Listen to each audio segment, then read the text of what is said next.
ಹರಿ ಓಂ. ಯಾವ ಒಂದು ಕೆಲಸಕ್ಕೂ ಕೂಡ ಬಾರದೇ ಇರೋ ಜನರೇಷನ್ ಅವರು ಅಂತ ಕರೆಸ್ಕೊಳ್ಳುವಂಥ ನಮ್ಮ ಜೆನ್ಸಿ ಜನರೇಷನ್ ಅವರು ಇವತ್ತು ಒಂದು ದೇಶದ ಸರ್ಕಾರವನ್ನೇ ಬುಡಮೇಲು ಮಾಡಿದೆ.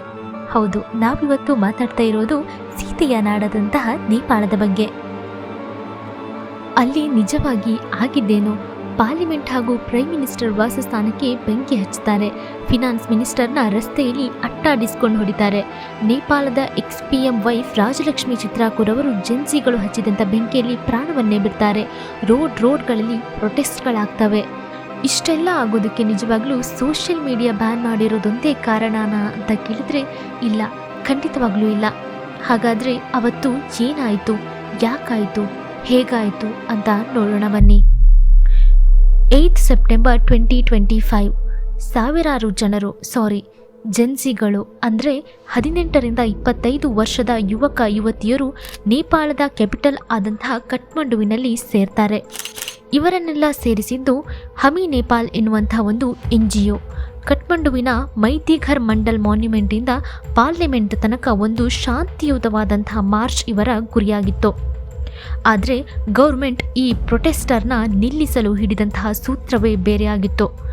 ಪೊಲೀಸರು ವಾಟರ್ ಕೆನಾನ್ಸ್, ಟಿಯರ್ ಗ್ಯಾಸ್ ಮತ್ತು ರಬ್ಬರ್ ಬುಲೆಟ್ಸ್ಗಳನ್ನು ಬಳಸೋದಕ್ಕೆ ಶುರು ಮಾಡಿದ್ರು.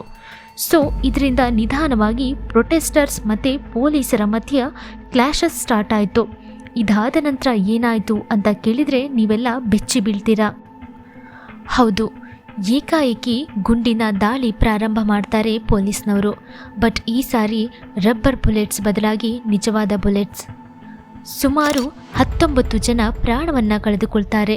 400ಕ್ಕೂ ಅಧಿಕ ಜನ ಗಾಯಗೊಳ್ತಾರೆ. ಇದರಲ್ಲಿ ಒಂದು 12 ವರ್ಷದ ಸ್ಕೂಲ್ಗೆ ಹೋಗೋ ಮಗು ಕೂಡ ಇರುತ್ತೆ. ಇಷ್ಟೆಲ್ಲ ಆಗಿರೋದು ಜನಗಳಿಗೆ ಗೊತ್ತಾಗ್ತಾ ಇದ್ದಂತೆ ಇನ್ನು ರಾಶಿ ಜನರು ರಸ್ತೆಗಿಳಿದು ಪ್ರೊಟೆಸ್ಟ್ ಮಾಡ್ತಾರೆ. ಗೌರ್ಮೆಂಟ್ ಕಂಟ್ರೋಲ್ ಮಾಡೋಕ್ಕಾಗದೆ ಮಧ್ಯಾಹ್ನ 3:30 ಹೊತ್ತಿಗೆ ಕರ್ಫ್ಯೂವನ್ನು ಹೊರಡಿಸುತ್ತೆ. ಆದರೆ ಏನೂ ಯೂಸ್ ಆಗಲ್ಲ. ಈ ಸಲ ಕೇವಲ ಕಠ್ಮಂಡುವಿನಲ್ಲಿ ಮಾತ್ರ ಅಲ್ಲದೆ ಇನ್ನು ಅನೇಕ ನಗರಗಳಲ್ಲಿ ಜನರು ರಸ್ತೆಗಿಳಿದಿದ್ದಾಗಿದೆ, ಬೆಂಕಿ ಹಚ್ಚಿದ್ದಾಗಿದೆ. ಪ್ರಜಾಪ್ರಭುತ್ವದ ನಾಡಿನಲ್ಲಿ ಪ್ರಜೆಗಳ ರಕ್ತ ಹೀರಿ ತಮ್ಮ ಹೊಟ್ಟೆ ತುಂಬಿಸಿಕೊಂಡ್ರೆ ಏನಾಗುತ್ತೆ ಅಂತ ತೋರಿಸಲಿಕ್ಕೆ ಹೊರಟಿದ್ದಾರೆ ಜನಗಳು. ಇದಕ್ಕೆಲ್ಲ ಮೂಲ ಏನು ಅಂತ ನೋಡಿದ್ರೆ ಸೋಷಿಯಲ್ ಮೀಡಿಯಾ ಬ್ಯಾನ್ ಕೇವಲ ಮೇಲ್ನೋಟಕ್ಕಷ್ಟೇ. ನಿಜವಾದ ಕಾರಣ ಏನು ಅಂದರೆ ಕರಪ್ಷನ್, ನೆಪೋಟಿಸಮ್ ಮತ್ತು ಅನ್ಎಂಪ್ಲಾಯ್ಮೆಂಟ್. ನವೆಂಬರ್ 2023ಯಲ್ಲಿ ministry of communication and information technology social media ಪ್ಲ್ಯಾಟ್ಫಾರ್ಮ್ಗಳಿಗೆ ಒಂದು ಮ್ಯಾಂಡೇಟರಿ ರಿಜಿಸ್ಟ್ರೇಷನನ್ನು ಮಾಡಲಿಕ್ಕೆ ಹೇಳಲಾಗುತ್ತೆ. ಸರ್ಕಾರದ ಪ್ರಕಾರ ಫ್ರಾಡ್ ಇನ್ಸಿಡೆಂಟ್ನ ಕಡಿಮೆ ಮಾಡಲು ಇದು ಅತ್ಯಗತ್ಯ ಅಂತ. ಆದರೆ ಚೈನಾದ ಟಿಕ್ಟಾಕ್ ಸಹಿತ 5 ಆ್ಯಪ್ಗಳು ಮಾತ್ರ ರಿಜಿಸ್ಟರ್ ಮಾಡಿಕೊಳ್ಳುತ್ತೆ. ನಂತರ 28 ಆಗಸ್ಟ್ 2025 ಸೆಪ್ಟೆಂಬರ್ 3ರವರೆಗೆ ರಿಜಿಸ್ಟ್ರೇಷನ್ ಮಾಡದೇ ಇದ್ದಲ್ಲಿ ಆ್ಯಪ್ಗಳು ಬ್ಯಾನ್ ಆಗುತ್ತೆ ಅಂತ ನೋಟಿಸ್ ಬರುತ್ತೆ.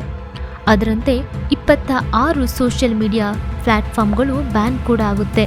ಇದರಲ್ಲಿ Facebook, Instagram, WhatsApp, YouTube, Snapchat, ಟ್ವಿಟರ್ನಂತಹ ದೊಡ್ಡ ಸೋಷಿಯಲ್ ಮೀಡಿಯಾ ಪ್ಲ್ಯಾಟ್ಫಾರ್ಮ್ಗಳು ಇದ್ದವು. ನೇಪಾಳದಲ್ಲಿ ಟೂರಿಸಂ ಮುಖಾಂತರ ಜೀವನ ಕಟ್ಟಿಕೊಂಡಿರೋರು ತುಂಬ ಜನ. ಈ ಬ್ಯಾನ್ನಿಂದಾಗಿ ಅವರ ಉದ್ಯೋಗಕ್ಕೆ ಧಕ್ಕೆಯಾಗ್ತದೆ. ಈ ಬ್ಯಾನ್ ಅವರ ಹೊಟ್ಟೆ ಮೇಲೆ ಹೊಡೆದಂತಾಗುತ್ತೆ. ಅವರ ಬಹುತೇಕ ಕೆಲಸ ಕಾರ್ಯಗಳು ಸೋಷಿಯಲ್ ಮೀಡಿಯಾ ಮುಖಾಂತರವೇ ನಡೀತಾ ಇದ್ವು. ಇನ್ನು ಸ್ಟಡೀಸ್ಗೆ ಮತ್ತು ಉದ್ಯೋಗಕ್ಕೆ ಅಂತ ಸುಮಾರು 7 ಮಿಲಿಯನ್ ಜನರು ದೇಶದಿಂದ ಹೊರಗಿದ್ದಾರೆ. ಈ ಬ್ಯಾನ್ ಅವರ ಸಂಪರ್ಕವನ್ನು ಕೂಡ ಕಡಿತಗೊಳಿಸುತ್ತೆ. ಮಂತ್ರಿಗಳ ಮಕ್ಕಳೆಲ್ಲ ವಿದೇಶಕ್ಕೆ ಹೋಗಿ ವಿದ್ಯಾಭ್ಯಾಸ ಮಾಡ್ತಾ ಇದ್ರು. ಐಷಾರಾಮಿ ಜೀವನವನ್ನು ನಡೆಸುವುದು ಅಷ್ಟೇ ಅಲ್ಲದೆ ಅದನ್ನು ಸೋಷಿಯಲ್ ಮೀಡಿಯಾಗಳಲ್ಲಿ ಪೋಸ್ಟ್ ಕೂಡ ಮಾಡ್ತಾ ಇದ್ರು. ಇದೆಲ್ಲ ಒಂದು ಕಡೆ ಆದರೆ ಇನ್ನೊಂದು ಕಡೆ ನೇಪಾಳದ ಸಾಮಾನ್ಯ ನಾಗರಿಕ ಮೂಲಭೂತ ಹಕ್ಕು ಆದಂತಹ ಶಿಕ್ಷಣ ಮತ್ತು ಉದ್ಯೋಗಕ್ಕಾಗಿ ಪರದಾಡುವಂತಹ ಪರಿಸ್ಥಿತಿ. ಒಂದು ಕಡೆ ಸಾಮಾನ್ಯ ಪ್ರಜೆ ಕೇವಲ ಜೀವನ ನಡೆಸುವುದಕ್ಕೆ ತನ್ನ ಜೀವವನ್ನೇ ಪಣಕ್ಕಿಡುವಂತಹ ಪರಿಸ್ಥಿತಿ ಇದ್ದರೆ ಇದ್ಯಾವುದರ ಅರಿವೇ ಇಲ್ಲದೆ ನೆಪೋ ಕಿಡ್ಸ್ ಜನರ ದುಡ್ಡಲ್ಲಿ ಮಜಾ ಮಾಡ್ತಾ ಇದ್ರು. ಇದನ್ನೆಲ್ಲ ಸೋಷಿಯಲ್ ಮೀಡಿಯಾ ಅಲ್ಲಿ ಜನರು ಕಂಪ್ಯಾರಿಸನ್ ವಿಡಿಯೋ ಮಾಡುವುದರ ಮೂಲಕ ನೆಪೋ ಕಿಡ್ಸ್ನ ಬಣ್ಣವನ್ನು ಬಯಲು ಮಾಡಿದರು. ಇದು ಬಿಸಿ ಸುದ್ದಿ ಆಯಿತು ಮತ್ತು ಸಾಮಾನ್ಯ ಜನರವರೆಗೂ ಕೂಡ ತಲುಪಿತು. ಈ ವಿಡಿಯೋಗಳು ವೈರಲ್ ಆಗುತ್ತಿದ್ದಂತೆ ಸರಿಯಾಗಿ ಸೋಷಿಯಲ್ ಮೀಡಿಯಾಗಳು ಬ್ಯಾನ್ ಆದವು. ಇನ್ನು ಜನರು ಧ್ವನಿ ಎತ್ತೋದಕ್ಕೆ ಇದ್ದಂತಹ ಒಂದೇ ಮಾರ್ಗವಾದ ಸೋಷಿಯಲ್ ಮೀಡಿಯಾವನ್ನು ಬ್ಯಾನ್ ಮಾಡಿದಾಗ ಅವರು ಪ್ರೊಟೆಸ್ಟ್ ಮಾಡಲೇಬೇಕಾಯಿತು.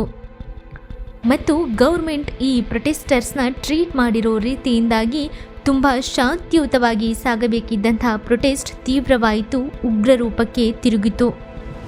ಈ ಪ್ರೊಟೆಸ್ಟ್ ಇಂದ ಮೊದಲು ಹೋಮ್ ಮಿನಿಸ್ಟರ್ ರಾಜೀನಾಮೆಯನ್ನು ಕೊಡ್ತಾರೆ.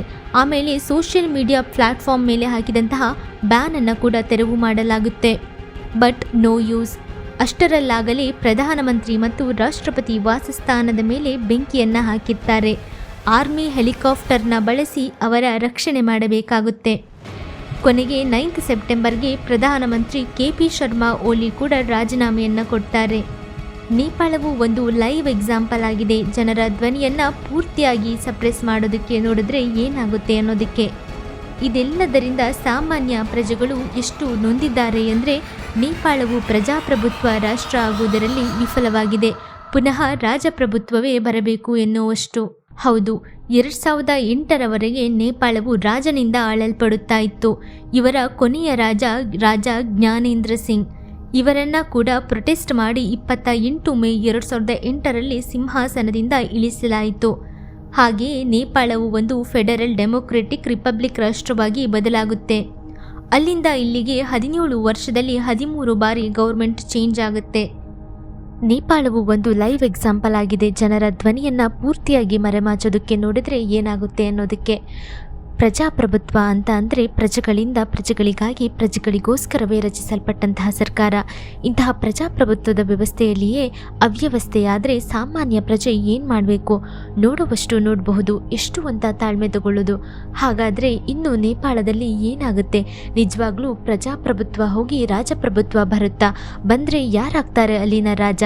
ಹಾಗೆ ನೇಪಾಳದ ಪ್ರಜೆಗಳು ಮಾಡಿದಂತಹ ಈ ವಿಧ್ವಂಸ ನಿಮಗೆ ಸರಿ ಅನ್ಸುತ್ತಾ ತಪ್ಪನ್ಸುತ್ತಾ ಅಂತ ನಿಮ್ಮ ಅಭಿಪ್ರಾಯವನ್ನು ಕಮೆಂಟ್ ಮಾಡಿ ತಿಳಿಸಿ.